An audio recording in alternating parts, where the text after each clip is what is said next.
ሰላም ሰላም ዩናይትዳውያን እንዴት ናችሁ? እነሆ ዛሬ ዩናይትድ ከተሸነፈ ኦልሞስት ያው ሶስተኛ ቀን ላይ ተገኘን እና ዛሬ እንደምታገግሙ ተስፋ አደርጋለሁኝ። በእርግጥ በጣም ልብ ይሰብራል። የዩናይትድ ሽንፈትን መቀበል በጣም ከብዶናል። ብዙ ስለጠበቅን ይመስለኛል። አይ ቲንክ ከአምናው ይልቅ ዘንድሮ ጥበቃችን በጣም ከፍ ያለ ሆኗል። በዛ ምክንያት ቡድኑ መሸነፉን አምነን መቀበል እንዲሁ ከብዶናል። ለዛ ነው በትላንት ቪዲዮ ላይ በርካቶቻችሁ በቡድኑ ላይ ተስፋ እንደቆረጣችሁ የሚያመላክት አስተያየት እየሰጣችሁ የምትገኙት። ለምሳሌ ትዕግስት ፈንተው የተባልሽ ቤተሰባችን ስለምንወደው ውድቀቱን አንቀበልም እንጂ ቲሙ ሞቷል የሚል አይነት አስተያየት ሰስተሻል። በርካቶች ናቸው። እንደዚሁም ለምሳሌ አስተውል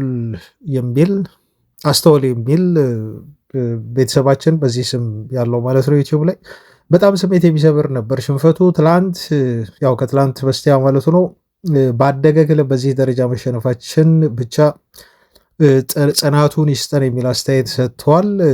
ሌሎችም እንደዚሁ ብዙ አስተያየቶች ነው የተሰጡት። ለምሳሌ አቤ የሚል ስም ያለህ ተከታያችን ዩናይትድ ስለምንወደው ነው እንጂ አሁን ላይ እኛ እንደምንለው ትልቅ ቲም አይደለም። ለማንኛውም ተከላካይ ካላስፈረምን አመቱ ከባድ እንደሚሆን ነው እኔ የምረዳው የሚል አስተያየት ሰጥተሃል። አብዛኞቹ አስተያየቶቻችሁን እንደዚሁ ተመልክቻለሁ እና ዩናይትድ እውነት ለመናገር በቲሙ መካከል የሰጣችሁት በቡድናችሁ በዚህ ልክ መካፈታችሁ በጣም አግባብ ነው ብዬ ነው በገር ላይ የማስበው እና ግን ደግሞ ይህን ያህል ኔጌቲቭ መሆንም ጥሩ ነው ብዬ አላስብም። ቤተሰቦቻችን የመጀመሪያ ሲዝን ጨዋታ ነው።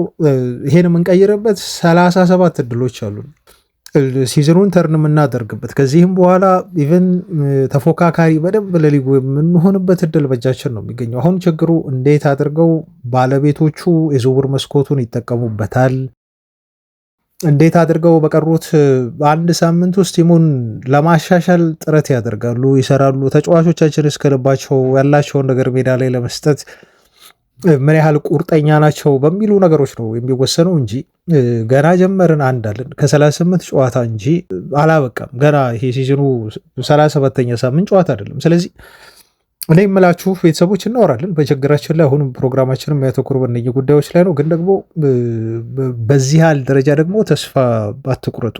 ቡድኑ ዝግጁ አይመስልም፣ ትክክል ነው። ስጋት አለን በቡድናችን መካከል፣ ትክክል ነው። አሁንም ቢሆን በቲሙ ላይ ትንሽ እንድንጠራጠር ሆነናል። ግን ደግሞ ይህን ያህል በጣም ተስፋ የሚያስቆርጥ አይደለም። ስለዚህ ተወዳጆች ተስፋ እንድትቆርጡን ያልፈልግም። ፍጹም ጥሩ ፖዘቲቪቲ ይዛችሁ ቲማችሁን በቀጣይ እንድትከታተሉ ነው የምጋብዘው። ምክንያቱም እድሎች አሉን፣ የዝውውር መስኮቶች አልተዘጉም፣ ዜናዎች አሉኝ፣ ድንጋጤ ተፈጥሯል። በክለቡ አመራሮች መካከል በጣም አስቸኳይ ስብሰባዎች እየተደረጉ ነው ያሉት። በአንዳንድ ቦታዎችን ሊያጠናክሩ እየተንቀሳቀሱ ነው። እሱን ዜና ስለማደርሳችሁ፣ ስለዚህ በዚህ መልኩ ተስፋ አድርጉ፣ ተስፋ ትቁረጡ። ያው ዩናይትድ ተስፋ የሚያስቆርጥ ቲም ሆኖ እንደው ብንቆርጥና ብንተወውማ የምንተወው እኮ አሞሪም ያኔ 18ኛ ደረጃ ይዘን ባጠናቀቅንበት ሲዝን ነበር።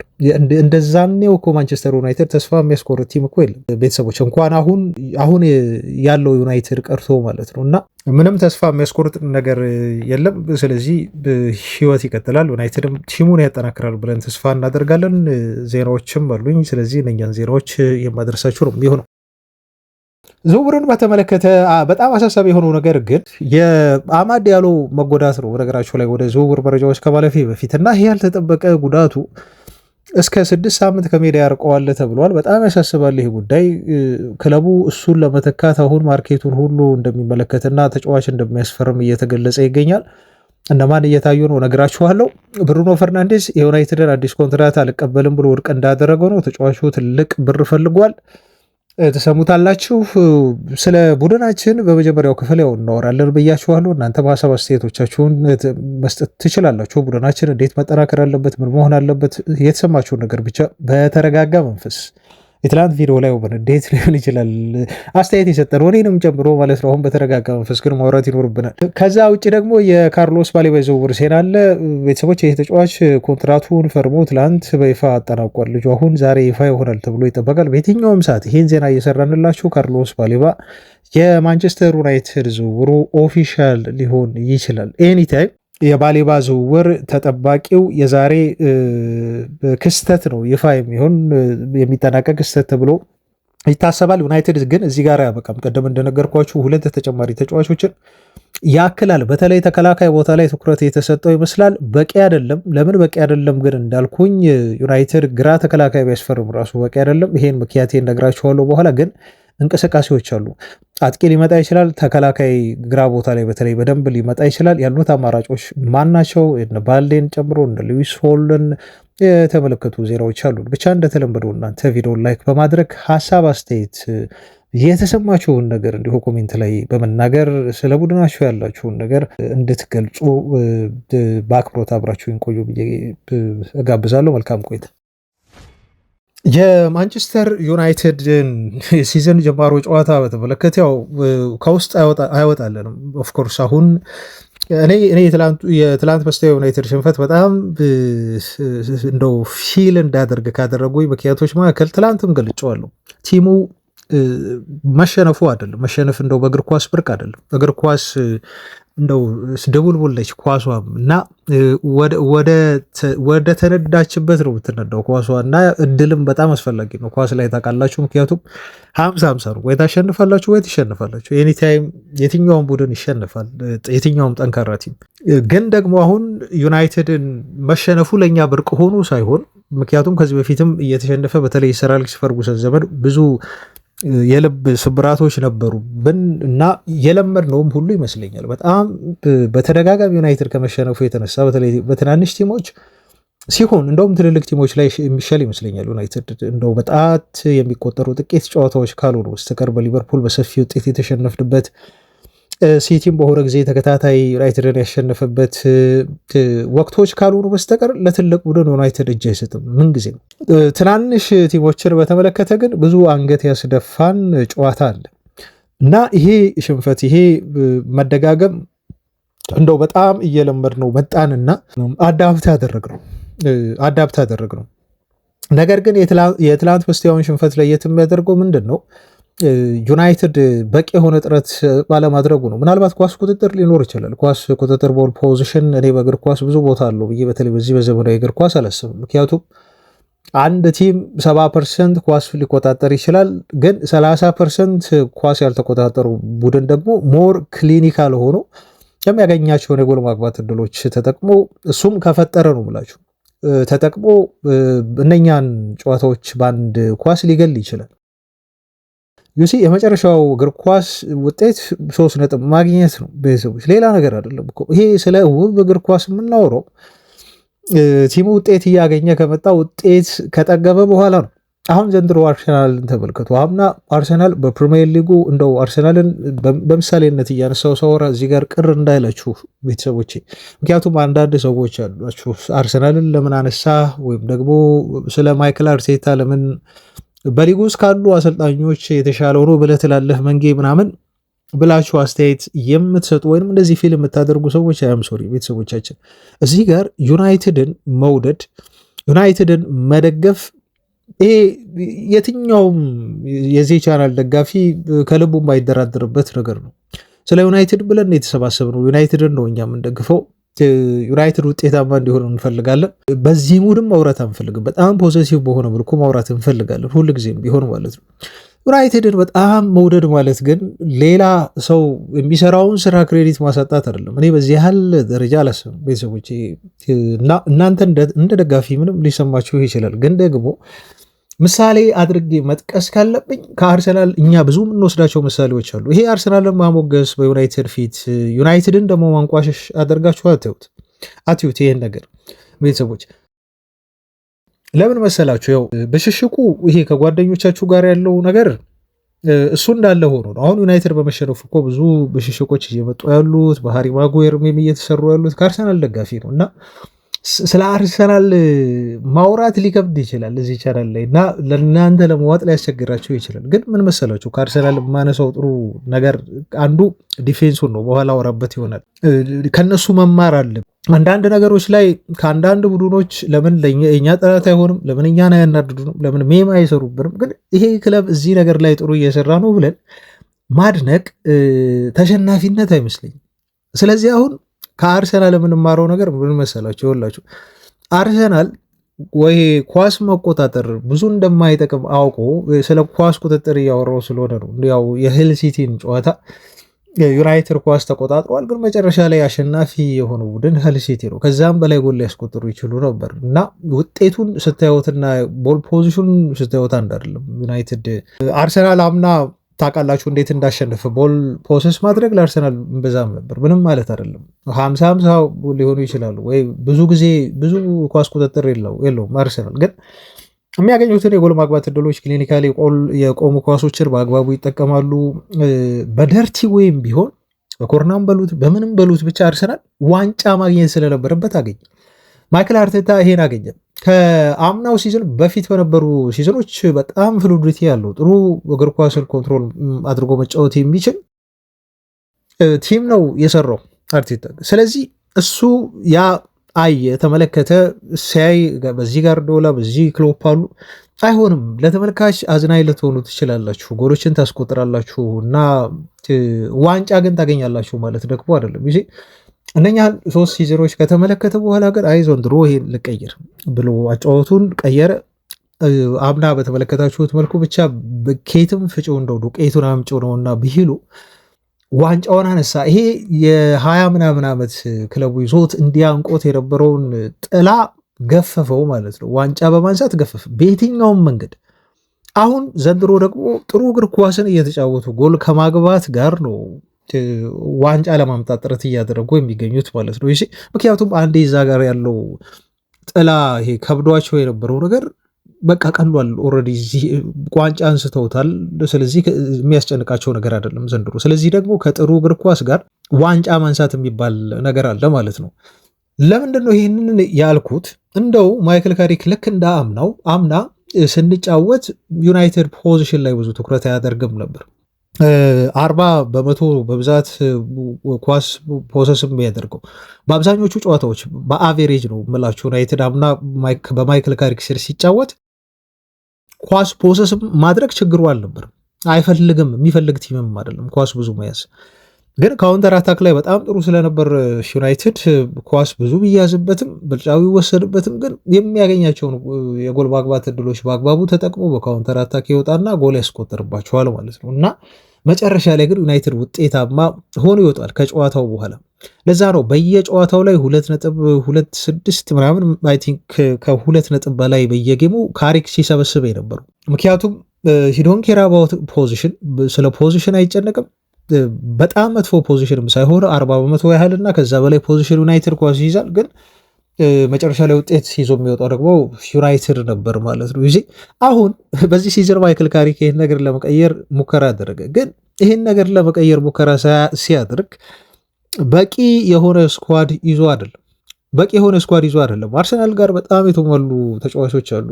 ይሄን አጫወት ለመከተል ዘንድሮ በጣም አዝናኝ የእግር ኳስና እንደው ጥሩ ውጤት ይዞ ለመውጣት ስኳዱ በራሱ ይፈቅድለታል አርቴታ። ዩናይትድ ጋር ስትመጡ ግን ይሄ ነገርም ይሆን አይደለም። ዩናይትድ በጣም በብዙ ቦታዎች ላይ አሁንም ቢሆን ክፍተቶች ያሉበት ቲም ነው፣ በብዙ ቀዳዳዎች ያሉበት። ስለዚህ ያመጣቸው ተጫዋቾች አሁን ኳስን ዩናይትድ መሰረት አድርጎ ኳስን እየተጫወተ ደግሞ ኮንትሮል አድርጎ ኳሷን ውጤት ለማምጣት የሚጥር ቡድን መስራት ፈለገ ካሪክ። ግን ደግሞ ስታዩት ይሄ ዋጋ እንደሚያስከፍልና ላያዋጣም እንደሚችል ነው ማለት ነው የምትገነዘቡት ካደረጋቸው ያለፉት ጨዋታዎች ማለት ነው። እና ኳስ ላይ ኮንትሮል ማድረግ የሚችሉ በፊት እነ ካዛቤሮ ዲስትሮየር ነበሩ። ጋርቴም በእርግጥ ብዙ አልተጫወትም፣ ግን ኳስ የሚያበክን ነበር። ዲስትሮይ የሚያደርግ አይነት አማካይ ነው። አሁን ግን ኳስ ላይ መሰረት ያደረጉ ኳሱን ይዘው መጫወት የሚችሉ ፎርዋርድ ፓስ ላይ ጥሩ የሆኑ ቴክኒካል ችሎታ ያላቸውን አማካዮች ላምጣና ኳሱን ሊያዝ ፖሰስ ላድርገው በሚል ነው እነኚህን አማካዮች ያመጣው ማለት ነው። መጥፎ አማካዮች አይደሉም፣ ጥሩ አማካዮች ናቸው። በተለይ ባሌባ ሲጨመር አሁን ዜና አለኝ እነግራችኋለሁ። ቲሙ ጥሩ ይሆናል፣ አማካይ ቦታ ላይ ጥሩ ይሆናል። ብዙ ምን አማካይ ቦታ ላይ አልሰጋም። ኦፍኮርስ ፐርፌክት የሆነ አማካይ ክፍል ስኳድ አለን እያልኩኝ አይደለም። አንዳንድ ጉድለቶች ሊኖሩ ይችላሉ፣ ግን ደግሞ አይ ቲንክ አሁን ጥሩ ነው። ባሌባ ከፈረመና ሙሉ ጤነኛ ሆኖ ከተቀላቀላቸው ማለት ነው። የሱም ጉዳይ አሳሳቢ ነው ጤንነቱ። እና አሁን ምን ልላችሁ ፈልጌ ነው ይኸውላችሁ ቤተሰቦቻችን ማይክል ካሪክ ከኳስ ተቆጣጥሬ እንደው የጨዋታ ብልጫን ወስጄ ጎል ማግባት እድሎችን ፈጥሬ ያሸንፋለሁ የሚለውን ነገር ከበቂ ስኳድ ተጫዋቾች ከሌሉት በስተቀር እና ቡድኑ ቀዳዳዎቹ ክፍተቶቹ እስካልተደፈሩ ድረስ ዞሮ ዞሮ ውሃ ቅዳ ውሃ መልስ አይነት ነገር ነው። ምንም ብዙ ቡድኑን የሚጠቅመው አይመስለኝም። አንድ ይሄ ነው። ስለ ከአርሰናል ጋር ሄጄ የማወሩ ምክንያታዊ ናቸው። እነሱ ለመለወጥ የፈለጉት ጨዋታቸውን መለወጥ ሲፈልጉ ዋንጫ ማግኘት ሲፈልጉ ምክንያታዊ ሆኖ ነው ሁሉንም ነገር የሚያደርጉት ካላቸው ተጫዋቾች አንጻር። ለዛ ነው ንጻሬ ውስጥ የገባሁት። አንድ ይሄ ነው። ሌላው ትልቁ ዩናይትድ ላይ የማነሳው ነገር ይሆላችሁ ከዚህ በፊትም እኔ ደጋግሜ ብያለሁ። የክለቡ አመራሮች ሰዎች ኔዮሶችን በላቸው ውስጥ ያሉ ዳታ አናላይዝ የሚያደርጉ ስለ ቲሙ ግምገማ የሚሰጡ ሰዎች እኔ ግማሽ ግንባታ የሚባል ነገር አንድ ቲም ውስጥ እኔ አልወድም። ግማሽ ግንባታ ብሎ ነገር የለም። ከገነባችሁ ሙሉን አፍርሳችሁ ሁሉን ብትገነቡ በጣም ጥሩ ነው። ይሄ ኦፕን ሄርት ሰርጀሪ እንዳለው ማለት ነው። አንድ የቀድሞ የዩናይትድ አሰልጣኝ ስሙ ጠፋ፣ ራፍ ራኒክ ዩናይትድ እያደረገ ያለው አሁን ዘንድሮ አጥሬን ልገንባ አጥሬን ከገነባው በኋላ ደግሞ ውስጥ ያለውን ጋርደሩን ይሄ መሀል ነገሩን የሚያምረውን ነገር እገነባለሁኝ መጀመሪያ አጥሬን ላጠናክር ብሎ ነው እንግዲህ እንትን የሚለው ዩናይትድ እንደዚህ ነው እየሄደ ያለው። ከዛ ደግሞ ቤቱን ዋናውን መሰሶውን መሰረቱን ደግሞ ወይ ቤቱን እንደ ዲፌንስ ውሰዱት፣ እሱን ደግሞ ቀስ እያልኩ በኋላ ቤቱን አሳምረዋለሁ እገነባለሁ እያለ በስቴፕ ነው በሂደት እየሄደ ያለው። ይሄ አካሄድ ዋጋ ያስከፍላል። ይህ አካሄድ ዋጋ ያስከፍላል። ዘንድሮም ዋጋ እንዳያስከፍለን እሰጋለሁ። ምክንያቱም ዩናይትድ አጥቂ መስመር ላይ ጥሩ ነው። ኦፍኮርስ አጥቂው ጋር ችግር የለብንም፣ ግን አንድ 9 ቁጥር አጥቂ ሊመጣ ይችላል። እሱን ዜና አለ ነግራችኋለሁ። አማካይ ክፍሉንም እንደ አቅማችን ይሆንላችሁ። አሁን አማካይ ክፍል ዝውውርን በተመለከተ ልወቅሳቸው አልችልም፣ ምክንያቱም አሁን ባሌባን አምጥተዋል፣ ግን ታይሚንጉ ጥሩ ነው ብዬ ደግሞ ነው ያላስብም። ይኸውላችሁ በባሌባም ዝውውር በኋላ ሳወራ ዜናውን ስነግራችሁ በዛው ማወራው ነው ስለሚሆን እዛ ላይ አልመለስ። ተከላካይ ክፍሉን ግን 2 ዓመት ሙሉ ኢግኖር ማድረግ በጣም ትልቅ ስህተት ነው። ባለፈውም ክረምት ኢግኖር ያደረጉት ቦታ ነው ተከላካይ ክፍሉ። ሃሪ ማጉዌርን ኮንትራት አራዝሞ በሃሪ ማጉዌር ለመቀጠል ያሰበ ቲም ነው። ኢማጂን ያ ሁሉ የዲፌንስ ችግር እያለበት ማንቸስተር ዩናይትድ ማለት ነው ያ ሁሉ በሽተኛ የሆኑ ከጥቂት ወራት በኋላ ተመልሰው ለሚጎዱ ሲጎዱ ደግሞ በጣም 3 እና 4 ወራት ከሜዳ የሚርቁ ዲፌንስ ተጫዋቾችን ይዞ በተለይ ሴንተር ባኮችን ይዞ ነው ዩናይትድ 2 ሲዝን ሙሉ 2 ክረምት በሙሉ ወይም ደግሞ 3 ወይ 4 የዝውውር መስኮት በሙሉ ቁጭ ብሎ እያሳለፈ የሚገኘው። ይሄ ለእኔ ትልቅ ሚስቴክ ነው። በጣም ትልቅ ስህተት ነው አመራሮቹ እዚህ ጋር የሰሩት። ዘንድሮም እድል አላቸው፣ ቀናቶች አሉ የዝውውር መስኮቱ፣ ምክንያቱም ገና ነው አልተዘጋም። ምላሽም የማይሰጥ ከሆነ እንደው ለአሰልጣኙ ቲሙን እንዲያጠናክር የማያመጡለት ተጫዋቾችን መፍትሄ የማይሰጡ ከሆነ አሁንም ዩናይትድ ጎል ሊያገባ ይችላል። ተከላካይ መስመሩ እንደው ጥሩ ሊሆን ይችላል። በተለይ ባሌባ ከተመለሰ በኋላ ባላንስ ይሆናል ብዬ አስባለሁ በግሌ።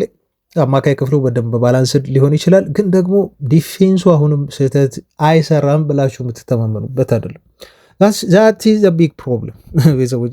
ትልቁ መሰረቱ ምሰሶ የአንድ ቲም ዲፌንስ ነው። ይሄ ዲፌንስ በኮንሲስተንሲ ከሌለው እያንዳንዱን ተጫዋች ነው ብላችሁ ኮንሲስተንሲ የላቸው ዩናይትድ ዲፌንሱ እያንዳንዱ ተጫዋች ከእድሜ አንጻር አንዳንዶቹ እድሜያቸው ገና ስለሆነ ፕሬሸሩን ስለማይችሉት ጫናውን ስህተት የመስራት እድላቸው ከፍተኛ ነው። እነ ዮሮ ወይም ደግሞ ሄቨን ደግሞ አንዳንዶቹ የእድሜ መግፋት ለምሳሌ ሃሪ ማጉዌር አሁን የማንቸስተር ዩናይትድን ጨዋታዎች በየሳምንቱ ማድረግ ያለበት ተከላካይ አይደለም። እውነት ለመናገር ቤተሰብ አይደለም፣ በቃ ይሄ ሪያሊቲ ነው። ሃሪ ማጉዌር የሚጠቅም ተከላካይ አይደለም እያልኳቸው አይደለም። ሃሪ ማጉዌር ለዩናይትድ የሚያስፈልግባቸው ጨዋታዎች አሉ።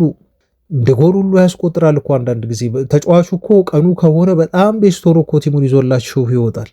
ማጉዌር ግን አሁን አንዳንድ ጊዜ ይነሳበታል። እንደተመለከታችሁት አንዳንድ ጊዜ የራሱን ተጫዋቾች ሁሉ ይዛል እንዳይከላከሉ ማለት ነው። የሆነ የመደናበር ባህል ያሉ አቋሙ ተከታታይነት ወጥ አይደለም። እድሜም ያስቸግረዋል። አሁን ወደ 35 እየሄደ ነው። የመጨረሻ ኮንትራት ሲዝኑ ላይ ነው የሚገኘው። በሱ ልትተማመኑ አትችሉም። ለስኳር ተጫዋች ሊሆን ይችላል። እሱም በሉ ከሴንተር ባኮች ሌሎቹን ደግሞ ሴንተር ባኮቻችን እንደው ጀግና ናቸው። እነዚህ 2 ሴንተር ባኮች ቢኖሩ እኮ ማንቸስተር ዩናይትድ እንዲህ አይደፈርም ነበር። ምክንያቱም ማቲያስ ዴሊክት በጣም ኢነርጂቲክ የሆነ ተከላካይ ነው። በጣም በፓሽን የሚጫወት የሚከላከል ጥሩ የሆነ ሴንተር ባክ ተጫዋች ነው። እሱን አጣን በጉዳት ኦልሞ 7 ወር ያህል አልተጫወትም። በጣም ጥሩ ሲዝን ነበር አምና ሲያሳልፍ የጀመረው እስኪጎዳ ድረስ እኮ በጣም ቤስት ነበር። ማቲያስ ዴሊክት ከአይን ያወጣ የተባለ ልጅ ነበር። ግን ምንድነው ችግሩ? ጉዳት ሸክላ ነው። ምን እንደተፈጠረ ራሱ እኮ አናውቅም። በጉዳቱ ዙሪያ ማለት ነው። ተጎዳ ተባለ፣ ሰርጀሪ ነው፣ የጀርባ ህመም ነው ተባለ። ይሄ ህመሙን ደግሞ ባየር ሙኒክ ቤት እያለ የነበረ ህመም፣ በነገራችሁ ላይ ጁቬንቱስ ቤት እያለ የነበረ ህመም። እነኚህ ክለቦች ዝም ብለው መሰላችሁ የሸጡት? እኔ ስለዚህ ተጫዋች ሳወራ በብቃቱ ላይ ጥርጣሬ የለኝም። ማቲያስ ዴሊክት በጣም ጥሩ ተከላካይ ነው። ግን ደግሞ እያንዳንዱን ክለብ የለቀቀበት ፍጥነት የሆነ ችግር እንዳለ ያመላክታችኋል። ምክንያቱም ተጫዋቹ እንደዛ በጣም ጥሩ ፐርፎርም እያደረገ ክለቦቹ ሊለቁበት የሚችሉበት ምክንያት የለም። ባየር ሙኒክም ጁቬንትስም ቢኮዝ ዘይናው ዩናይትድ መጥቶ አሁን ሰርጀሪ ያደረገበትን በሽታ ያውቁታል። ዘይናው ዊት ቤተሰቦች ያውቁታል በደንብ። ስለዚህ ማቲያስ ዴሊክት ሊያዘልቃቸው እንደሚችል እንደው ተጠቅሞ ተጫዋቹ በጊዜ መሸጥ እንዳለባቸው ስለወሰኑ ለዩናይትድ የሸጡት ልጁን ማለት ነው። ምክንያቱም ያለበት የጀርባ ጉዳት ኢማጂን ለ7 ወር ያህል ከሜዳ ሲያርቀው ማለት ነው። ኦልሞስት አትገለገሉትም እኮ ማለት ነው አመቱን ሙሉ ይሄን ተጫዋች። ይሄን ልጅ ይዘን ከሜዳ ላይ ከልምምድ ይልቅ ሆስፒታል ላይ የሚውሉና ሆስፒታል ላይ የተኝተው የሚቆዩ ተጫዋቾችን ማርቲኔዝንም ጨምሮ እንዴት ነው ቤተሰቦቻችን የምንዛለቀው? እነኝን ሁለት ሴንተር ባኮች ይዘን ጤነኛ ቢሆኑ በአመት ውስጥ እንደው በጣም አብዛኛውን ጨዋታዎች ፊት ሆኖ ቢጫወቱ ዩናይትድ ዲፌንስ አያስፈልገውም። እውነት ለመናገር አያስፈልገውም ነበር ሌላ ተጨማሪ ሴንተር ባክ። ግን አይደሉም፣ በቃ አይደሉም። በአንድ አመት እኮ አይደለም 4 ዓመት በሙሉ አየናቸው። በተለይ ማርቲኔዝን አየን። ለሀገሩ ለብሔራዊ ቡድን ዓለም ዋንጫ ላይ he was the best ሁሉ አጥቂ ሁሉ ነበር። እዛ ተጎድቶ ጉዳቱን ይዞ መጣ። እንደው እድለኛም አይደለም። ብሔራዊ ቡድን ላይ ጤነኛ ሆኖ ይጫወታል። ወደኛ ሲመጣ ደግሞ እንዳጋጣሚ ሆኖ ድልብሬት አይደለም። በእርግጥ ጉዳት ይዞ መጣ ማርቲኔዝ፣ እንዳለመታደል ሆኖ 2 ቀዶ ጥገና ኤሲኤል፣ በጣም ከባዱን ቀዶ ጥገና አድርጓል በዩናይትድ ቤት። 2 ኤሲኤል በጣም ከባባድ ጉዳቶች ናቸው እነዚህ ጉዳቶች ማለት ነው። እና ለኦልሞስት ለ2 ዓመት ለዩናይትድ አልተጫወተም። ማርቲኔዝ እየወደድ ነው፣ በደጋፊው እየተወደደ ዩናይትድ የሚፈልገው እንደሱ አይነት ደም ያለው ተከላካይ ነው ብለን እያለን ጉዳቱን ደግሞ ተመልከቱ። በቃ ሸክላ ነው፣ ወዲያው ነው የሚጎዳ። አሁን ከጉዳቱ አገግሞ ተመልሷል።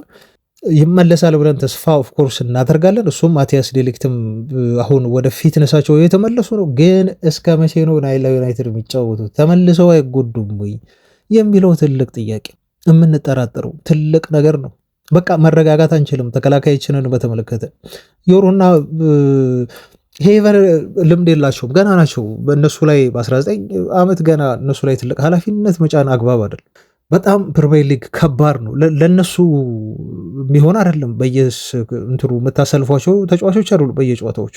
የዩናይትድስ ፉልባክ እንደው እዚህ ጋር ላጠናቅ ያለኝ ትልቁ ስጋት እነኚህ ስለሆነ ነው። ተከላካዩ ትልቅ ስጋት ስለሆነ ነው። የዩናይትድ ፉልባኮች እኔ ከአምና ጀምሮ ነው ደጋግሜ ስናገር የነበረው ዘመናዊ የሆነው የእግር ኳስ በተለይ አሁን ፉልባክ ተከላካይ ብቻ አይደለም። ፔዥን ተመልከቱ፣ ሌሎች ክለቦች ያሏቸውን ፉልባኮች ተመልከቱ። እነ ሪያል ማድሪድ፣ እነ ባርሴሎና በጣም አጥቂ የሆነ ፉልባክ ነው ያላቸው።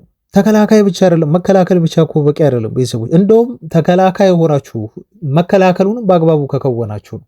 የዩናይትድ ተጫዋቾች ግን ተከላካዮቹ ፉልባኮቹ ማጥቃት ማገዝ አይደለም መከላከል እንኳን በአግባቡ አልቻሉም ነው የምላችሁ፣ አልቻሉም። ይህን ችግር ሉክሾ በሜሪት ካልሆነ በስተቀር በዩናይትድ ቤት ያለፉት 10 ምናምን ዓመታት የቆየ ተጫዋች ነው ተብሎ ካልተሰለፈ ሉክሾ መጥፎ ተጫዋች እኮ አይደለም።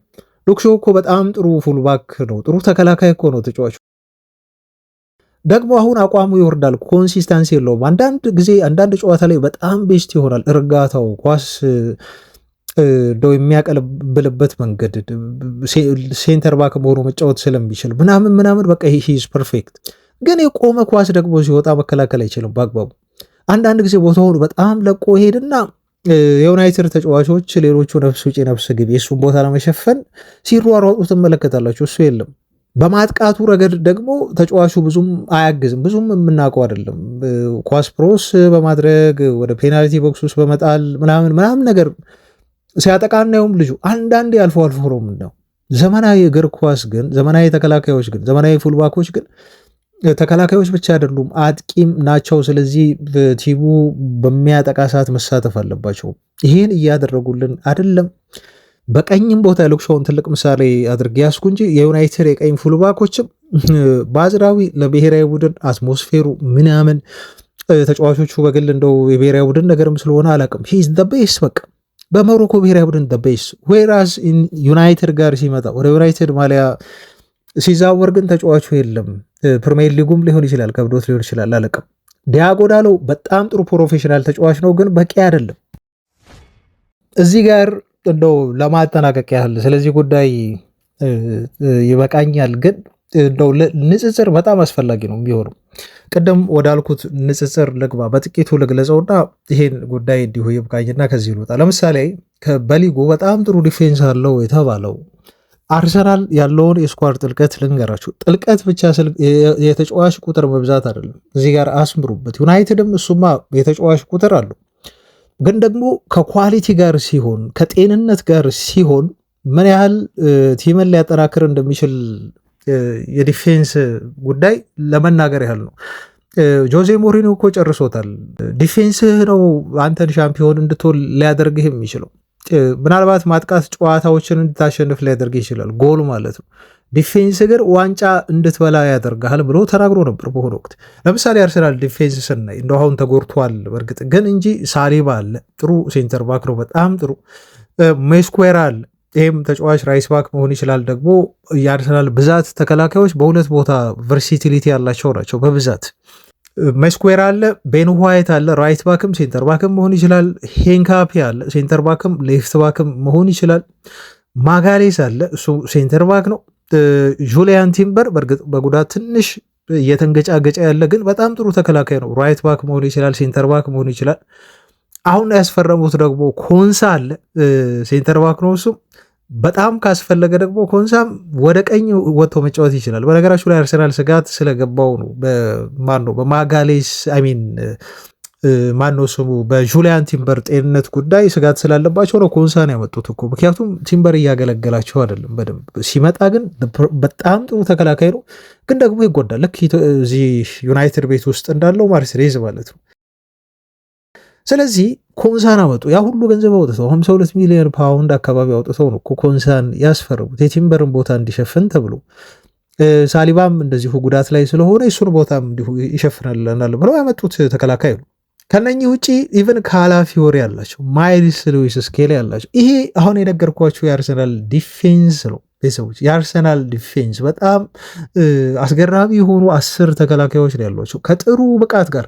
የጤንነት ችግር የምታነሱባቸው 2 ተጫዋቾች ቢሆኑ እዚህ ውስጥ ኢማጅር ቤተሰቦቻችን። ዩናይትድ እኮ ኦልሞስት ሁሉም እኮ ጉዳተኛ ነው ተከላካዮቹ። እዚህ ጋር ሳሊባ አሁን የተጎዳው እንደውም የጉዳት ሂስትሪ ራሱ የለበትም። ሲዝኑ ሙሉ ሲጫወት የነበረ ልጅ። ጁሊያን ቲምበር ብቻ ነው እዚህ ጋር ይጎዳል ብላችሁ የምትሉት። ከአርሰናል ተከላካዮች ሌሎቹ ጤነኛ ናቸው። የዩናይትድ ተከላካይ የትኛው ነው ጤነኛ? እስቲ አምና ያልተጎዳ ተከላካይ እስቲ ንገሩኝ። በዩናይትድ በኩል ያልተጎዳ ጨዋታ ያላመለጠው ተከላካይ ማን ነው? ሉክሾ ብቻ ነው። አረ አምና ሉክሾ ብቻ ነው ሲዝኑን ሙሉ ሲሰለፍ የነበረው የተጫወተው። እሱም በ10 ምናምን ዓመት ለመጀመሪያ ጊዜ ነው ሲዝኑን ያለ ጉዳት ሲያሳልፍ ማለት ነው። ሚራክል ነው፣ ያልተጠበቀ ነው እንጂ ኦልሞስት ኤቭሪ ዲፓርትመንት የዩናይትድ ተከላካዮች በሲዝኑ መሀል የተጎዱ ናቸው። ያውም በጣም ጸዳ ያለ ጉዳት፣ አንዳንዶቹ ደግሞ የሚያስገርማቸው። አርሰናል ዋንጫ ያበላው በዚህ ዲፌንስ ነው ባይዘው በነገራችሁ ላይ። እና ስለ አርሰናል እንደው ጠንካራ ጎናቸውን ወስደን ከቲማችን ጋር ብናነጻጽረው ክፋት የለውም ያልኳችሁ በዚህ ምክንያት ነው። አርሰናልን ማሞገስ እዚህ ጋር ማቆለጳጰስ አይደለም። ከገነባን የዋንጫ ተፎካካሪ የሚሆን ቡድን ምንሰራ ከሆነ ኢኔዮሶች እንዳሉት በ2028 ዩናይትድ የሊጉ ሻምፒዮን እንዲሆን እንፈልጋለን ብለው ካሉ ቡድኑን እንደዚህ መገንባት አለባቸው። ሴሪስ ኖ ወይ፣ ያለበለዚያ በጥንቁልና አይደለም ዩናይትድ ዋንጫ የሚያገኝ ኖ ወይ። ቤተሰቦቻችን ካልገነባችሁ፣ ገንዘብ ካላወጣችሁ እንዴ በእቅድ ብቻ ዩናይትድ ሻምፒዮን ይሆናል ብለው ማለት ኧረ በጣም አስቂ ነው፣ የሚያስቅ ነገር ነው። እና ሊሆን አይችልም፣ ኢምፖሲብል። ቤተሰቦቻችን ኢቨን አርሰናል ለነኚህ ተከላካዮች ምን ያህል ገንዘብ አውጥቶ በኋላ ደግሞ ዋጋውን እንዳገኘ ውጤታማ ቲም እንደሆነ አሁንም ጠንካራ ቲም እንደሆነ ተከላካዩ በተለይ በተመለከተ የምታውቁት ነገር ነው። ኢቨን የሲቲን ደግሞ ምሳሌ ላንሳ፣ እንደው ስለ አርሰናል ብቻ ዝም ብዬ እንዳልወራ። የሲቲን ዲፌንስ ይሆን ለምሳሌ ዲያስ፣ ጉያል፣ ኤት ኑሪያል፣ ቪክተር ሬይስ አለ፣ ከእንደገና ግቫርዲዮልም አለ። እነኚህ ቨርሳታይል የሆኑ ተከላካዮች ናቸው። ኒኮ ኦሬል አለ ሌፍት ባኩ ማለት ነው፣ ወይም ሴንትራል ሚድፊልድ ሆኖ መጫወት ይችላል። ኩሳኖቭም አለ እዚህ፣ ሪኮ ሉዊስ አለ። ቤተሰቦች እነኚህ ተከላካዮች በጣም በጣም የሚያስገርሙ ማርክ ጉሂ ብያቸዋለሁ እዚህ የሚያስገርሙ ተከላካዮች ናቸው እኮ። ጆን ስቶንስ እኮ በነፃ ስለለቀቀ እንዳክለቡን ሊሄድ ስለሆነ እኮ ነው ጋርዲዮላ ማርክ ጉሂን ያስፈረው በሳምንት 300 ምናምን ሺህ ፓውንድ ከፍሎ ማለት ነው።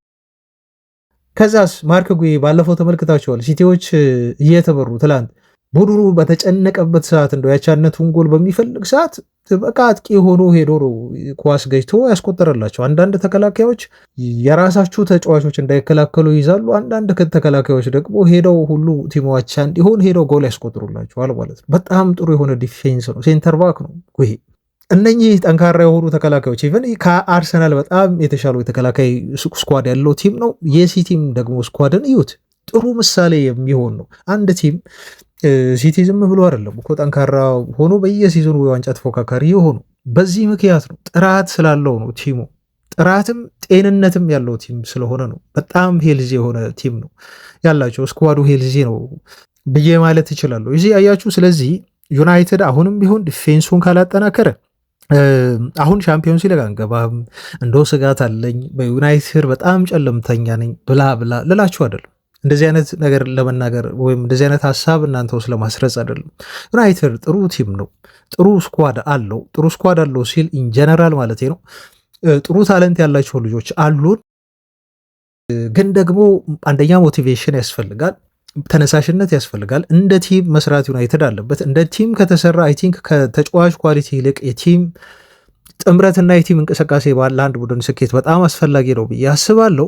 እና ግን ደግሞ ባለቤቶቹ በተለይ ተወቃሾች ናቸው። ቲሙን በሚፈለገው ደረጃ እያጠናከሩት አይደለም። ምክንያቱም ዘይ በቃ ኢኮኖሚካል መሆን ፈለጉ። በጣም ኤክስትሪምሊ ኢኮኖሚካል መሆን ፈለጉ።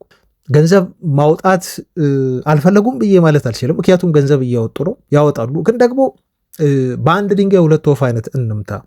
ለአንድ ተጫዋች 100 ከምንከፍል በዚህ ብር ሁለት የተለያዩ አንድ ታዳጊ አንድ ደግሞ ሌላ ኤክስፔሪንስ ያለው እድሜው ገፋ ያለ ግን እናምጣ የሚል አይነት ይሄ ደሞስ በቃ ኢኮኖሚካል የሆነ ፐርሰንት የሚያደርገውን የቁጠባ የዝውውር ወጪ ነው እያወጡ ያሉት። ያ ደግሞ ቲሙን እየጎዳው እንደሆነ ነው የምንረዳው። በተለይ ደግሞ ቅድም እንደነገርኳችሁ ዛሬ ትኩረት ማድረግ የፈለግኩት ተከላካይ መስመራችንን ኮምፕሊትሊ ያለፉትን 2 ዓመታት ኢግኖር ማድረጋቸው በጣም በጣም ትልቅ ስህተት ነው። ቢግ ሚስቴክ፣ በጣም ትልቅ ስህተት እና ዋጋ እንዳያስከፍለን የምፈራው ነገር ስለሆነ ነው ይሄን ያልኩት። ዩናይትድ ግን አሁንም ቢሆን ሻምፒዮንስ ሊግ ለመግባት የሚያንስ ቲም አይደለም። ሻምፒዮንስ ሊግ ገብቶ ለማጠናቀቅ የዩናይትድ ስኳድ በቂ ነው።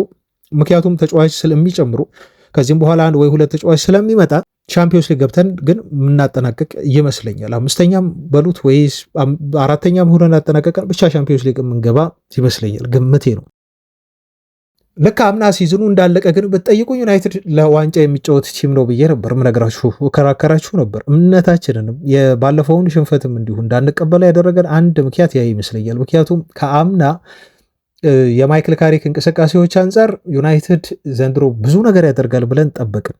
አመራሮቹም ተጫዋቾችን በደንብ በገፍ ያስፈርማሉ ልክ እንደ ባለፈው ክረምት ብለን ስላሰብን እኔ ዩናይትድን የሊጉ ዋንጫ ተፎካካሪ አድርጌ ነበር ስጠበቀው የነበረው። ጥሩ ተጫዋች አምጥቶ ጥሩ ተጫዋቾችን ስል በጥሩ ገንዘብ ለዋንጫ እንጫወታለን የሚል እምነት ነበረኝ። ግን አያችሁ የመጀመሪያውን ጨዋታ ካየን በኋላ ያቲንኬኒም ስሜት አሁን ሻምፒዮንስ ሊግ ካገኘን ኢትስ ኦኬ አይነት ነገር ውስጥ ገባሁ ማለት ነው። የቲሙን ስፕሪት የቲሙን የእነሱን የገንዘብ አወጣጥና የሚያስፈርሟቸውን ተጫዋቾች እየተመለከትኩ የሀሳብ ቀየርኩኝ ማለት ነው። ለዋንጫ ስናስበው የነበረው ዩናይትድ አሁን የአውሮፓ ሻምፒዮንስ ሊግ ከገባን ኦኬ የሚል ስሜት ውስጥ ነው የገባሩ። እናንተ ምን አይነት ስሜት ውስጥ ገባችሁ? ኮሜንት ላይ ሀሳባቸውን አካፍሉ። ምክንያቱም ስለ ዩናይትድ ስናወራ ብንውል እዚህ ጋር 2 ሰዓት 3 ሰዓትም አይበቃን። ቪዲዮ በጣም ነው ሊረዝም የሚችለው። ያው እናንተንም ላለማልሰቸት ሲባል እኔ እዚህ ላይ ላብቃ። እናንተ ኮሜንታችሁን ከታች አስቀምጡ። ግን እኔ ትልቁ የታዘብኩት ነገር ተጫዋቾቻችን ያላቸው ባህሪ እኔ አሁንም ያሳስበኛል።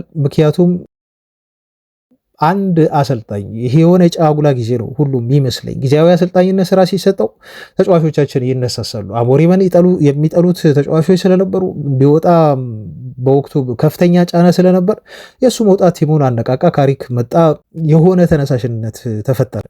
ወራስ ይሄ አሰልጣኝ ቋሚ ስራ ሲሰጠው ግን ዩሲ ይለያያል። አንዳንድ አሰልጣኞች ቋሚ ስራ ሲያገኙና ጊዜያዊ ሲሆኑ ተጫዋቾቹ በኩል ሪያክት አያደርጉ። ቋሚ ስራ ሲይዝ ግን ማይክል ካሪክ እንደዚህ በሞቲቬሽን የሚያስቀንሳቸው ምክንያት ምንድን ነው? ይህም ለእኔ ትልቅ ጥያቄ ነው።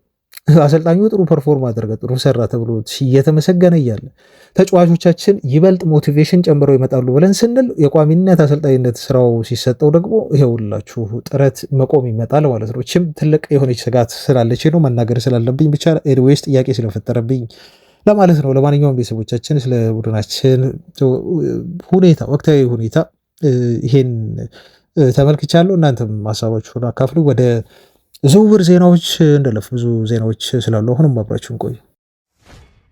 ወደ ዝውውር ዜናዎች ልለፍ። በጣም አጠራጠር እያደረግኩኝ መረጃዎችን ወደ እናንተ ላቅርብ፣ ምክንያቱም እንደው አልወጣልኝም ነበር። በነገራችሁ ላይ ትላንት የሰራሁት ቪዲዮ እንደው የንዴት ስለሆነ ወደ በንዴት የምትናገሩትን ነገር አታውቁም እና ዛሬ ስሜቴን ገልጫለሁ። በጣም ጥሩ ወጥቶልኛል። በቃ ስለ ቲሙ ለማለት ነው እና አይምሮዬን አሁን ሪፍሬሽ አድርጌያለሁ። እንደ አዲስ ነው ዩናይትድን ከዚህ በኋላ የሚያደርጋቸውን ጨዋታዎች በሞቲቬሽን የምንመለከተው እና እናንተም ደግሞ ሀሳባችሁን ገልጻችሁ እንደዚሁ ይወጣላችሁ በሚል ስለ ቲማችን ስለ ቡድናችን አወራን እና እናንተም ኮሜንት አድርጋችሁ የተሰማችሁን ነገር ሲዝኑን ብንቀበለው ይሻላል በዚህ መልኩ እንጂ ኔጌቲቪቲውን መጣል ነው የሚሻለው ከማንጸባረቅ ይልቅ በሚለው ነው።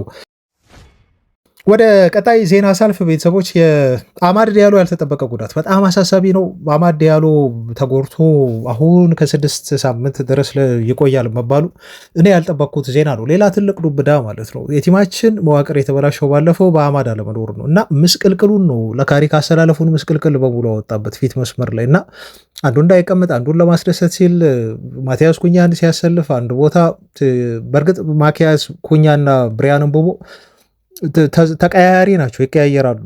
በአንድ ቦታ አይረጉም። አንዱ 9 ቁጥር ሐሰተኛ ይሆናል፣ አንዱ ወደዛ ይወጣል ቀኝ ላይ፣ አንዱ ወደ መሀል ደግሞ ሲገባ አንዱ ወደዛ ይወጣል እና ቲሙ የሆነ ርብሽብሽ አለ። የአማድ አለመኖር ነው እዛ ጋር ችግር የፈጠረው እንጂ ኩኛን ማስቀመጥ ይቻል ነበር።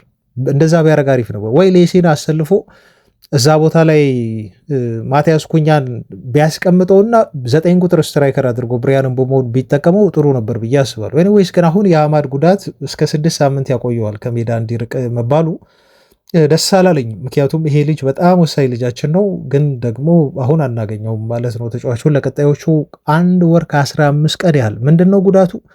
ልምድ ላይ ነው ጉዳት የደረሰበት እና ቡድኑ አሁንም ቢሆን የሕክምና ውጤቱን እየጠባበቀ ይገኛል። ግን ግምት ነው እስከ 6 ሳምንት ከሜዳ ሊርቅ ይችላል ተብሏል።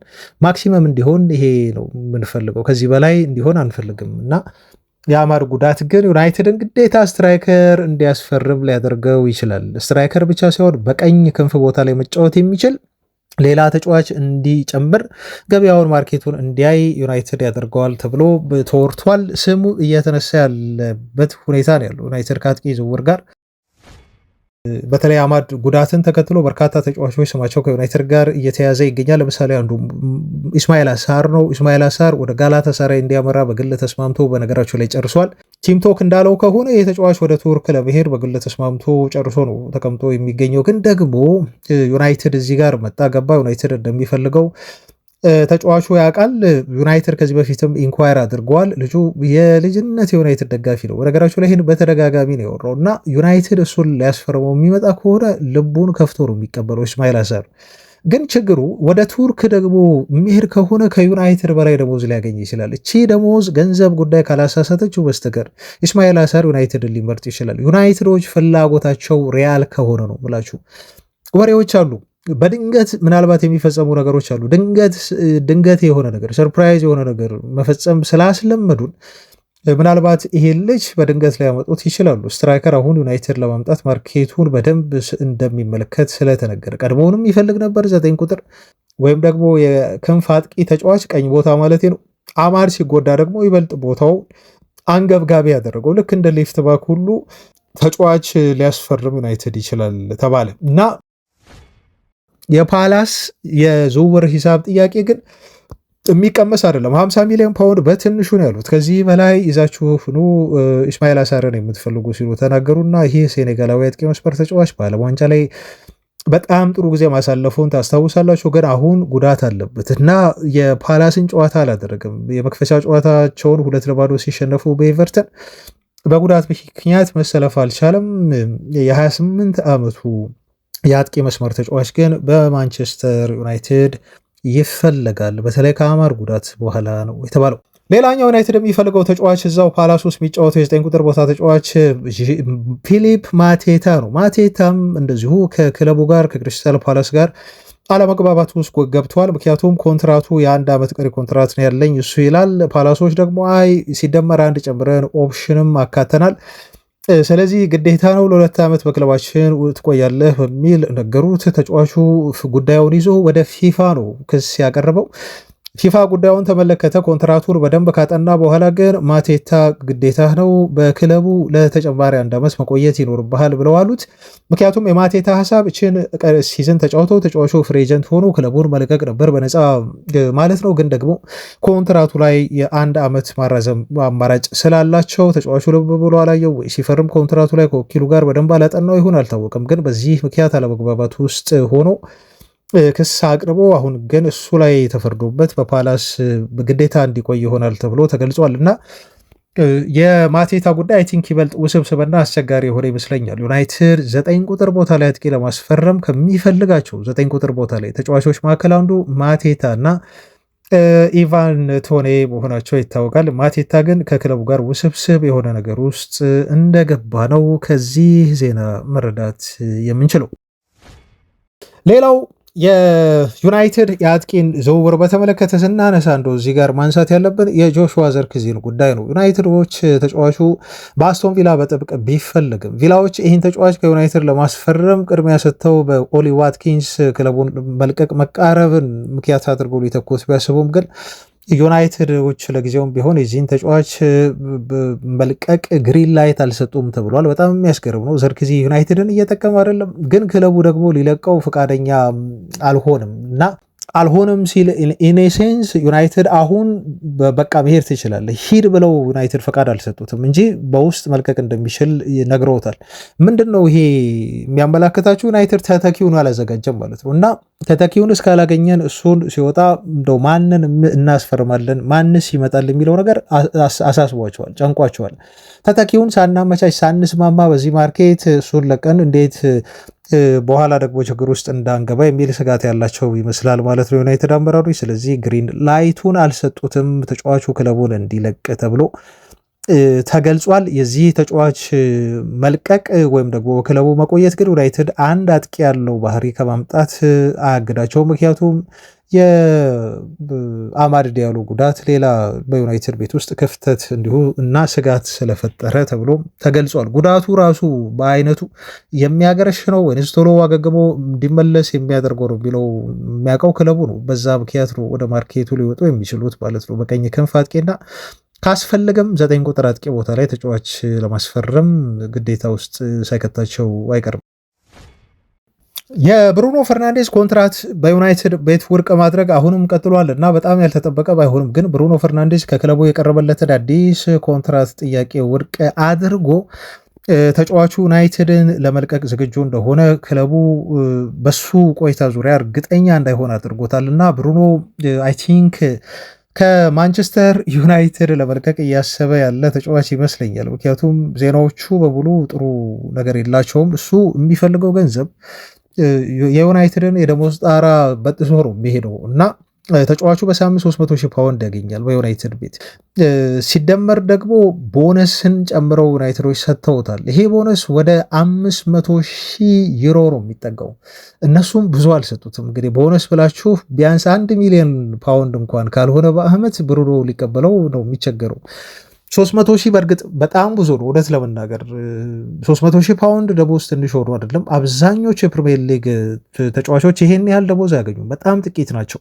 እሱ ግን ቦነሱ ላይ የዩናይትድ አመራሮች እንደ ክለቡ ስኬት እና እንደ ግል ስኬቱ ነው ግማሽ ሚሊዮን ፓውንድ ደግሞ ጉርሻ የሰጡት። እሱ ግን የሚፈልገው ከዚህ በላይ ነው ተብሎ ተገልጿል። አያችሁ ለምን ቦነስ ብለው እንዳመጡለት። ደሞዙ ላይ መጨመር እኮ ይችላሉ፣ ግን የክለቡ መስመር ስላለው ይሄ ደሞዝ ስኬል ማለፍ አችልም። በቃ ይሄ ጣሪያ ይበቃሃል፣ አሁንም ከፍተኛ ደሞዝ አንተ ነህ ተከፋይ ከማርከስ ራሽፎርድ፣ ስለዚህ እዚህ ጋር ይብቃህ ብለው አሰመሩ። ስለዚህ ምን እንስጥህ አሉት? ቦነስ እንስጥክ። እንደ ግል ስኬት ቲሙ እንደሚጨርስበት የፕሪሚየር ሊግ፣ የአውሮፓ ሻምፒዮንስ ሊግ ቦነሱም ከባድ እንደሚሆን እርግጠኛ ነኝ። ምክንያቱም እነኚህ ነገሮች በዩናይትድ ቤት ቦነስ ሲባል ያው ከዋንጫ ጋር ነው የሚያያዘው እና ላያገኘው ይችላል። ለእሱ ጋር እንትን አይደለም፣ ለክለቡ ነው አመቺ የሚሆነው የሚመስለኝ እና ይሄን ጉዳይ አልቀበልም ብሎ ተጫዋቹ ኮንትራት ጥያቄውን ውድቅ አድርጓል ማለት ነው። እና ብሩኖ ጋር የሚያሳስበኝ የሁላችሁ ምን መሰላችሁ? አንድ ተጫዋች በኮንትራት ካልተረጋጋ ይኸው ትልቅ ስጋት አለኝ። አሁን ብሩኖ በጣም ጥሩ ሲዝን እንዲያሳልፍ መረጋጋት አለበት ማለት ምንድን ነው? የሚፈልገውን ነገር ይስጡት ማለት ሳይሆን እንደው ከቅጥ ያለፈ ጥያቄም ሊሆን ስለሚችል ግን ብቻ የሆነ እልባት ላይ መድረስ አለበት። 1 ዓመት ቀሪ ኮንትራት ነው ያለው። ይሄን ዓመት ሲጨርስ +1 ኦፕሽን ስላለ ዩናይትዶች አክቲቬት ማድረግ ይችላሉ። ስለዚህ ብሩኖ ለ2 ዓመት ይቆያል፣ ምንም ጥያቄ የለውም። ሁለቱ ክለቦች በተለይ ቀጣይ ሲዝን ላይ ከተስማሙ ሁለቱ ፓርቲዎች ግን ደግሞ ሜዳ ላይ ብቃቱ ላይ ተጽዕኖ እንዳይፈጥርበት እኔ በግሌ ይሰጋሉ። ስጋት ነው። የብሩኖን ጉዳይ ልባት ቢሰጡት በፍጥነት በጣም ደስ ይለኛል። ግን ደግሞ የደሞዝ ስኬላችንን ለብሩኖ ሲባል ብቻ ደግሞ እንድንጥስ አንፈልግም እና መስመር ማበጀታቸው አይ ቲንክ በጣም ጥሩ ነው የሚመስለኝ። ዩናይትድ እንደ ድሮ አይደለም፣ ደሞዝ አይከፍልም። ዓለም ላይ ካሉ 15 ደሞዝ ከፋይ ክለቦች ተርታ ዩናይትድ ቢኖርም ግን ዘንድሮ 10ኛ ደረጃ ላይ ነው የተቀመጠው። ልብ ብሎ ከዚህ በፊት ብዙ ብር ከሚከፍሉ ክለቦች መካከል አንዱ ነበር፣ በእንግሊዝ ፕሪሚየር ሊግ ሁሉ ሳይቀር ማለት ነው። አሁን ግን ወደ 10 ነው የወረደው፣ ገና ይወርዳል። ዩናይትድ አንደኛ አልናስር ነው። አልናስር የሚከፍለው ለደሞዝ ብቻ 494 ሚሊየን የአሜሪካ ዶላር ነው የሚከፍለው። በሲዝን ነው የምላችሁ። በጣም ብዙ ገንዘብ እኮ ነው። በጣም ብዙ እንደው ግማሽ ቢሊዮን የአሜሪካ ዶላር እኮ ብሉት አልናስር ለተጫዋቾች ደሞዝ የሚከፍለው። ሁለተኛው ሪያል ማድሪድ ነው። ሪያል ማድሪድም 491 ሚሊዮን የአሜሪካ ዶላር ይከፍላል ለደሞዝ። አልሂላል ሶስተኛ ነው፣ 433 ሚሊዮን የአሜሪካ ዶላር ይከፍላል በአመት ለደሞዝ። ሲቲ ከእንግሊዝ አንደኛ ነው፣ እንደ ዓለም ደግሞ አራተኛ ነው፣ 384 ሚሊዮን የአሜሪካ ዶላር ይከፍላሉ ለደሞዝ። ባየር ሙኒክ አምስተኛ ነው፣ 350 ሚሊዮን። ስድስተኛ ኢቨን አርሰናል ነው። ታስታውሳላችሁ ያለፉትን ዓመታት አርሰናል ደጋፊዎች ከሚያለቃቅሱብን አንዱ ነገር ዩናይትድ እኮ ደሞዝ ይከፍላል ይሄን ያህል ግን ውጤት የለውም እያሉ ነበር። አሁን ኢቨን ዩናይትድ ከአርሰናል በታች ነው ደሞዝ የሚከፍለው። አርሰናል ስድስተኛ 318፣ ባርሴሎና ሰባተኛ 306፣ ፔጄ 299። ኢቨን ፔጄ ከዩናይትድ በላይ ነው የሚከፍለው። ሊቨርፑል ሁሉ ሳይቀር 294 ሚሊዮን የአሜሪካ ዶላር ይከፍላል በአመት። ዩናይትድ 10ኛ ነው፣ 260 ሚሊዮን ይከፍላል ማለት ነው። ይሄም የመጣው እንደው በሁለቱ በብሩኖ እና በማርከስ ራሽፎርድ ደሞዝ ምክንያት ነው። ሁለቱም ከ350 ሺህ ፓውንድ በላይ በሳምንት ስለሚያገኙ ማለት ነው። የእነዚህ ተጫዋቾች ኮንትራት ሲያበቃ ደግሞ ዩናይትድ በጣም ጥቂት ደሞዝ ከሚከፍሉ የአውሮፓ ግዙፍ ክለቦች መካከል አንዱ ይሆናል። ምናልባት ከቶፕ 50 ሊወርድ የሚችልበት እድል አለ። አሁን ይህን አቋማቸው ነው በብሩኖ ፈርናንዴዝ ላይ እያንጸባረቁ የሚገኙት። የተከላካይ የዝውውር ዜናዎችን ደግሞ ላድረሳችሁ እና ትላንት ኒውካስል ዩናይትድ ባልተጠበቀ መልኩ እንደው ሲመራ ከቆየ በኋላ በመጨረሻ ደቂቃ በተቆጠረበት ፔናልቲ ምክንያት ነጥብ እንዲጥል ተገዷል። እዚህ ጨዋታ ላይ ምናልባት የመጨረሻውን ፋውል የሰራውና ፔናልቲ ኒውካስል ላይ እንዲሰጥ ያደረገው ተከላካይ ሉዊስ ሆል ሊሆን ይችላል። ግን ይሄ ልጅ በአጠቃላይ ጨዋታው ላይ የነበረው እንቅስቃሴ ግን ዩናይትድ ለምን ተጫዋቹን እንደፈለገው ያሳየ ይመስለኛል። በእርግጥ ተጫዋቹ በጣም ጥፋት ሰርቶ ኒውካስልን ዋጋ አስከፍሎ ሊሆን ይችላል። ግን አጠቃላይ የልጁን እንቅስቃሴ ስትረዱ፣ ቁጥራዊ መረጃዎችን ስተው ዩናይትድ ይሄን ልጅ ቢያገኘው ይበልጥ ግራ ቦታ ላይ እንደሚሻሻል መገመት ትችላላችሁ። ግን ምን ተሰማ መሰላችሁ? ኒውካስል ዩናይትዶች ሉዊስ ሆልን በተመለከተ ዩናይትድን ተስፋ አስቆርጠዋል። ምክንያቱም 75 ሚሊዮን ፓውንድ እንኳን አንሸተውም ለተጫዋቹ እንደው ጠረጴዛ ስበው ለመቀመጥ ለመደራደር 80 ሚሊዮን ፓውንድ ክፈሉ እያሉ ለተከላካይ ለሌፍት ባክ ተከላካይ የሰዎች የእንግሊዝ ፕሪሚየር ሊግን ሪከርድ ስበሩ ነው ያሏቸው። አይ ዶንት ኖ ማን እንደሆነ አላውቅም። ለተከላካይ በእንግሊዝ ፕሪሚየር ሊግ ሪከርድ ሲሰበር በተለይ ወይ ለግራ ወይ ለቀኝ ለፉል ባክ ተከላካይ ማለት ነው። አይ ቲንክ ሪከርዱ ስንት ነው? 60 ነው ምናምን፣ ከዚህ የሚበልጥ አይመስለኝም ብዙ።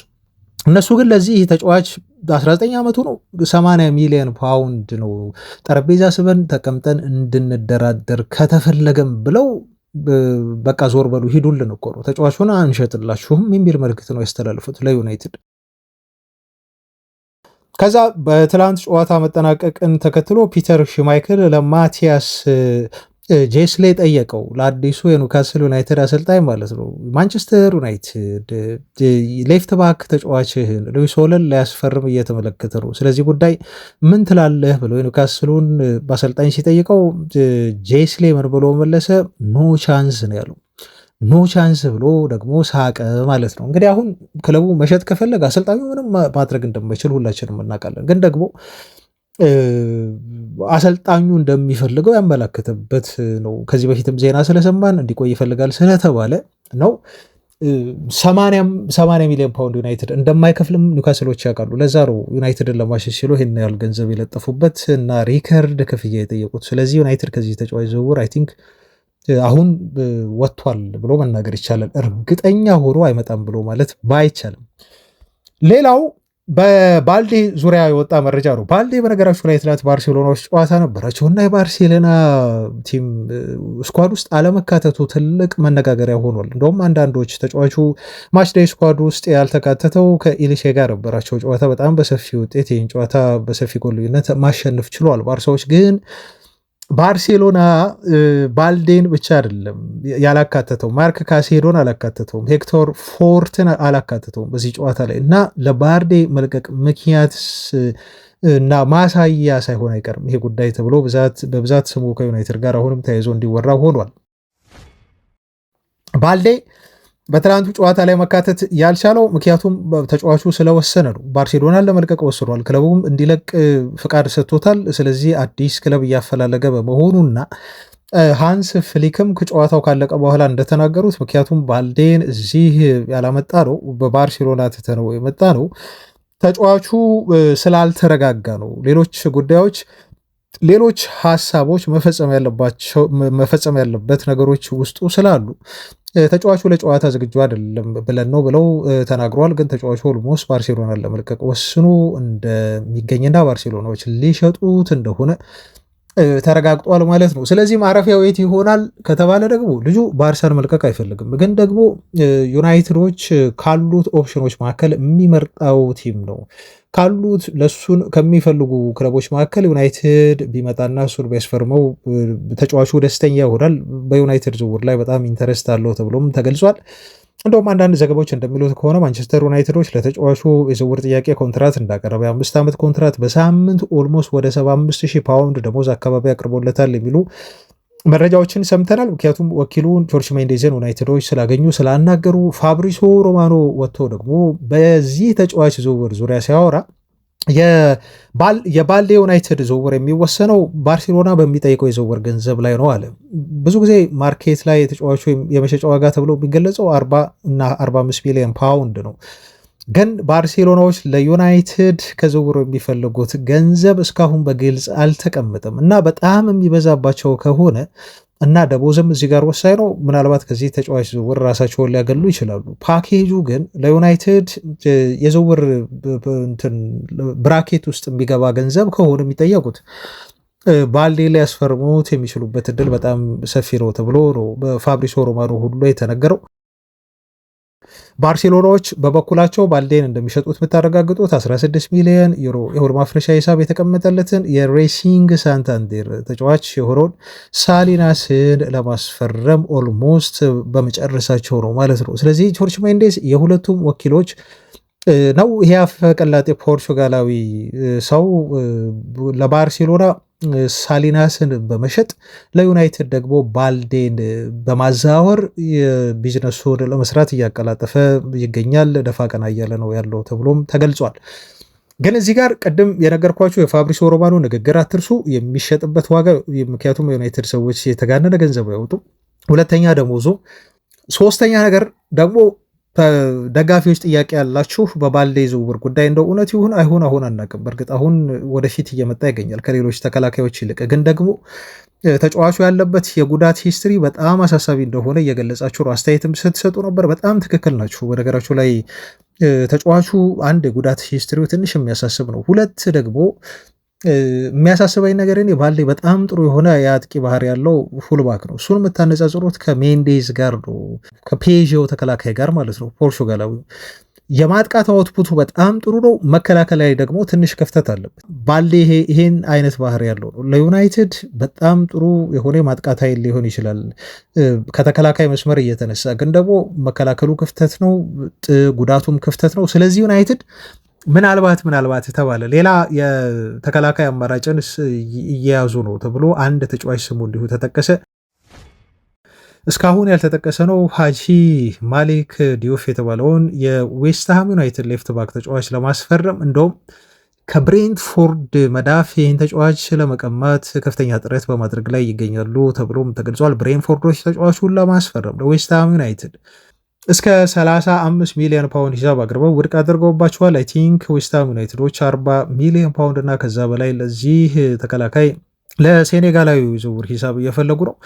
ዩናይትድ ሁኔታውን በቅርበት እየተከታተለ ነው። እንደውም የባልዴ ጉዳይ ማይሆን መሆኑን ከተረዱ ፊታቸውን ወደ ብሬንትፎርዱ ወደ ዌስትሃሙ ዲዮፍ ያዞራሉ ተብሎ ነው የተገለጸው። እኔ በግሌ ይህን ተከላካይ ቢመጣ እመርጣለሁ። በነገራችሁ ላይ ሪስክ መውሰድ ስለማልፈልግ ይሄን ልጅ አስፈርማለሁ። በጣም ፊዚካል ነው፣ በጣም ፈጣን ነው። ዩናይትድ እኔ ፊዚካሊቲም ያስፈልገዋል ሲያስፈርም ተከላካይ። ከዚህ በፊት ብየዋለሁ፣ ደቃቃ ምስር የሚያካክሉ ተከላካዮች አያስፈልጉትም። ዩናይትድ በተክለ ሰውነት ጠንካራ የሆነ ሊዊስ ሆል ቴክኒካል ብቃቱ በጣም ሃይ ስለሆነ ነው እሱን የምቀበለው። በጣም ቴክኒካል ኳሊቲ ያለው ልጅ ነው እና በመከላከልም አታሙትም ማለት ነው። እንደው አጭር ቢሆንም ግን ጥሩ ጠንካራ የሆነ ተከላካይ ነው። ዲፌንድ ማድረግ ይችላል።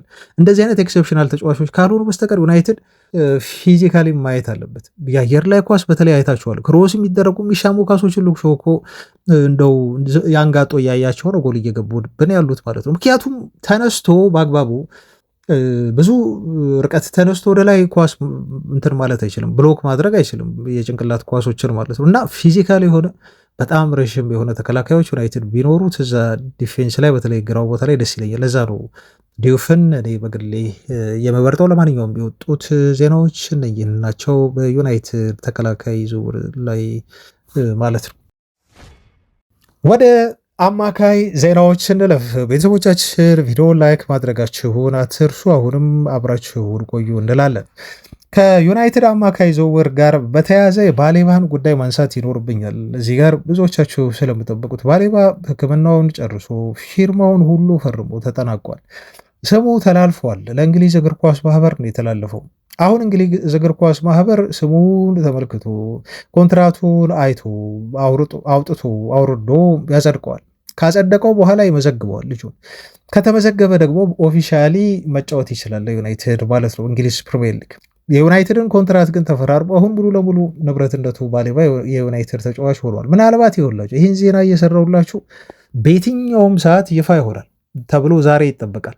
የሆነ እክል ካልገጠመው ወይ የሆነ ማዘግየት ካልፈለጉ በስተቀር ይፋ ያደርጉታል ዛሬ እና በዚህ ተጫዋች ዝውውር ጉዳይ ላይ ኦልሞስት አልቋል። ምንም የሚያሳስብ ነገር የለም። ይፋ መሆን ብቻ ነው የቀረው። አንድ ነገር ግን ተመለከትኩኝና ትንሽ አዝናነኝ።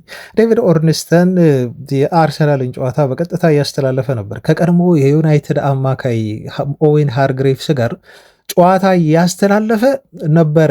የአርሰናልን ጨዋታ የሲዝኑ መክፈቻ ማለት ነው። ሄርዊጎ የተባለው በፋብሪሶ ሮማኖ የባሌባ ዝውውር ማለት ነው። ከዛ እኔ ጠርጥሬ ያለሁ በነገራችሁ ላይ ለምን እንደሆነ አላውቅም። ዜናውን አየሁኝ ከማነው ፋብሪሶ ሮማኖ እና አንዳንድ ጊዜ ሁሌ ዴቪድ ኦርንስተን ስለሚቀድም እስቲ ቆይ ዴቪድ ኦርንስተን ደግሞ ምን አለ ብዬ ቼክ ሳደርገው ኦልሞስት ለ20-23 ደቂቃ ምንም ነገር አላለም ኦርንስተን። ከዛ ወዲያውኑ ክሊክ ያደረገው ይህን ያህል ከባድ ስራ ምን ቢኖርበት ነው ብዬ አይምሮዬን እንደው ሳስብ ምናልባት የአርሰናልን ጨዋታ እየተከታተለ ይሆን እንዴ ብዬ ገመትኩኝ እና በኋላ ላይ ሳየው ግን እንደው አስገረመኝ ግምቴ። ምክንያቱም ፋብሪሶ ሮማኖ በባሌባ ዝውውር ጉዳይ እንደማይቀድመው ስለማቅ ማለት ነው። ኤኒዌይስ ግን አሁን ፋብሪሶ ሮማኖን እያጣጣልኩኝ አይደለም። ፋብሪሶ ብሬክ አደረገው፣ ብዙ ሰዎች ከዛ በኋላ ተቀባበሉትና ፋብሪሶ በጣም ነገሰበት። ግን ዴቪድ ኦርንስተን ደግሞ ምን አለ በኋላ ቪዲዮ ወጥቶ ተመለከትኩኝ። የአርሰናልን ጨዋታ እያየ እንደነበረ ሲናገር ማለት ነው እና ጠየቀው ኦዌን ሃርግሬቭስ እንዴት ነው ይሄ ዝውውርን በተመለከተ ለምን ዘገየ ብሎ ሲለው አብሮት እኮ እየሰራ ነበር ኮሜንተሪ ይዘው ቁጭ ብለው ነው። ኦርንስተን ምን ብሎ መለሰ? ምክንያቱም ቀጥታ ስርጭት ኤምሬትስ ላይ ሆኜ እንዲሁ ኮሜንተሪ እየሰራሁኝ ነበረ። ከዛ ስልኬን ቼክ ያደረግኩት ምክንያቱም ኮሜንተሪ እየሰራ ስለነበረ ስልኩን ሳይለንት ላይ አድርጎታል እና ከ23 ወይ ከ20 ደቂቃ በኋላ ስልኬን አውጥቼ ሳይ በርካታ ሚስኮል አገኘሁኝ አለ ዴቪድ ኦርንስተን። እና እነኚህ ሚስኮሎች ለካ ከባሌባ ሶርሶች ነው ተደውለውልኝ የነበሩት አለ ዴቪድ ኦርንስተን። እና ኒውሱን ኦልሬዲ ስገባ ትዊተር ውስጥ በጣም ተሰራይቷል እና ቀድሞ ከኔ ብዙ ስለተወራበት በቃ ምንም ማድረግ አልቻለኩም። ግን ቀድሜ ብሬክ ያላደረግኩት ምክንያቱም ፋብሪሲዮ ሮማኖ ብሎ አልጠቀሰም። በሌሎች ሰዎች ቀድሞ የተወራው 20 ደቂቃ ሚስኮሉን ባለማየቴ ምክንያት ነው በቀጥታ ጨዋታ ስርጭት ላይ ሆኜ በሚል ምላሽ ሰጠው እና ኢሚሬትስ ላይ ሆኖ ማለት ነው የአርሰናልን ጨዋታና ሁለቱም ተሳሳቁ ማለት ነው። እና አይቀድመኝም ነበር ፋብሪሲዮ እንጂ እኔ ሚስኮሉን ባይሆን ኖሮ ይሄኔ እኔ ብሬክ አድርጌ ነበረው በሚል ኦርንስተን ተናገረ። ለማንኛውም ቤተሰቦች ካርሎስ ባሌባ የማንቸስተር ዩናይትድ ዝውውሩን ዛሬ ሲያጠናቅቅ የሚጠበቀው የማሊያ ቁጥሩ ነው። ለምሳሌ 17 ምናልባት ሊሰጠው ይችል ይሆናል። በብራይተን ለብሶታል። 20 ቁጥርም ይገኛል። 17 ጋር በተለይ ጥሩ የሆነ ቁርኝት አለው ተጫዋቹ። ምክንያቱም በ2023 ነበር እናትየው ህልፈት በተመለከተ ተጫዋቹ ይህም ማሊያ ቁጥር መልበስ የፈለገው እና ተጫዋቹ ለመጀመሪያ ጊዜ በብሔራዊ ቡድን ይለብሰዋል 17 ቁጥር ማሊያም ታውቃላችሁ። እና ለመጀመሪያ ጊዜ በስቴዲየም ተገኝታ ጨዋታ የተመለከተችበት ቀን ስለሆነ ነው 17 ቁጥር ማሊያ የለበሰው እናቱ ማለት ነው። እና በዚህ ምክንያት እዛ ጨዋታ ላይ እሷ ተገኝታ ተመለከተችው በቀን 17 ከዛ ጎል አስቆጠረ። ያን በጣም የወደደው ማሊያ እና የሚጠቀመው እንደሆነ ነው በብሔራዊ ቡድን የተናገረው። ከአባቱ ጋር ያለውን ቁርኝት ደግሞ በትላንት ቪዲዮ ላይ እንዲሁ ገልጬላችኋለሁ። ስለ አባቱ መለስ ብላችሁ ትላንት የሰራሁትን ቪዲዮ እንዲሁ ተከታተሉ።